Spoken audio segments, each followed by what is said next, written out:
Cette vidéo s'adresse à toutes les personnes qui me disent Johan, j'ai pas le temps de m'entraîner, j'ai trop de choses à faire, je peux pas, c'est trop compliqué, c'est pas pour moi.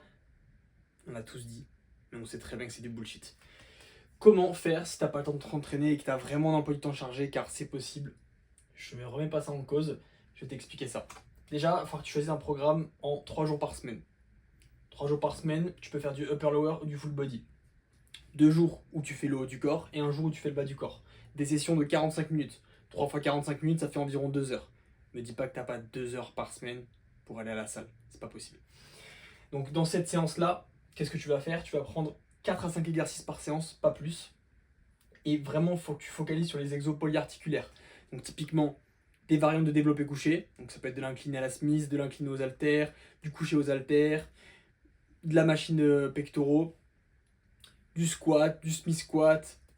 Enfin, vraiment des exos qui vont mobiliser beaucoup de groupes musculaires et qui vont t'apporter beaucoup de gains sur plein de zones. Des tractions, bref, tout ça. T'as compris.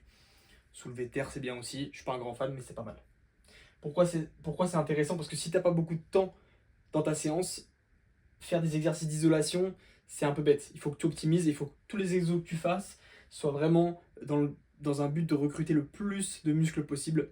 Et c'est vraiment avec cette technique-là que tu vas pouvoir gagner beaucoup de muscles, comme je l'ai dit, car tu sollicites beaucoup de groupes musculaires en même temps.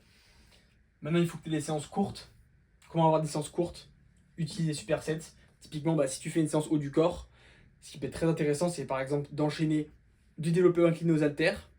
Et une fois que tu as fini ta série, au lieu de prendre ton temps de repos comme tu ferais sur une série classique, tu pars directement faire un exercice qui travaille des muscles antagonistes, typiquement du tirage vertical, des tractions, du rowing. Et en faisant ça, tu vas gagner énormément de temps. Et avec ça, tu peux faire des séances de 45 minutes avec par exemple 6 exercices et vraiment travailler tout au haut du corps. C'est extrêmement puissant. En plus de ça, prends pas trop de repos. Donc en général, on recommande de ne pas descendre en dessous de 2 minutes car juste t'as pas le temps de bien récupérer. En fait, l'énergie de ton muscle n'a pas eu le temps d'être restituée à 100%. Donc descends jamais en dessous de 2 minutes. Et voilà, soit entre 2 et 3 minutes. Ne monte pas trop haut parce que forcément ça va rendre tes séances plus longues et ce sera pas très bénéfique. Fais 2 séries par exercice. Vraiment pousse à l'échec. Oublie les 3 à 4 séries. Tu vas pas avoir le temps, ça va être compliqué. 2 séries à l'échec sera toujours mieux que 4 séries à brasser de l'air. Donc là maintenant tu sais comment avoir une séance courte. Maintenant, si tu as ta salle qui est remplie, ça peut arriver et ça c'est chiant parce que du coup, il faut trouver d'autres machines, faut tourner, c'est embêtant, ça saoule, les gens puent, on ne veut pas ça. Donc pour ça, il faut que tu ailles à la salle pendant des heures creuses. Soit entre 6 et 10 heures du matin, ça peut être contraignant, ça peut être compliqué, mais si tu arrives à faire ça, c'est le top. Moi, j'ai jamais été grand fan de ça, mais je sais qu'il y en a qui arrivent bien à le faire. Ou à l'inverse, très tard le soir. Tu peux également le faire en début d'après-midi, mais j'imagine que tu as un travail, du coup ça peut être compliqué. Mais tard le soir, c'est très très bien, en général, il y a moins de monde. Ce que tu dois vraiment éviter, c'est le 18-20 heures. Là, c'est vraiment. Si typiquement tu t'entraînes à Basic Fit ou à Fitness Park, là, c'est assez emmerdant. Et pour le choix des jours, ça, on en parle assez rarement, mais c'est important. Ne fais juste pas tes pecs le lundi, quoi. Tout le monde fait ses pecs le lundi et tout le monde fait son dos le mardi. Donc, forcément, tu vas être dans une situation où toutes les machines que tu vas utiliser, que tu vas vouloir utiliser, seront déjà utilisées par des gens, donc ça va te rendre la tâche beaucoup plus compliquée. Donc, par exemple, moi, ce que j'aime bien faire, c'est décaler tout de un jour. Par exemple, je fais mes pecs le mardi, je fais mon dos le mercredi.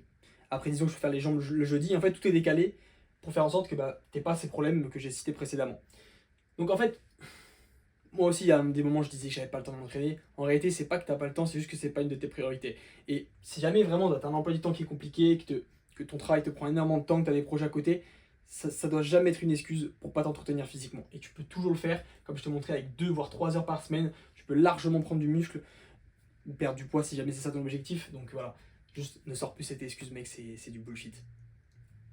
Applique ça et va me tabasser ce physique de rêve rapidement.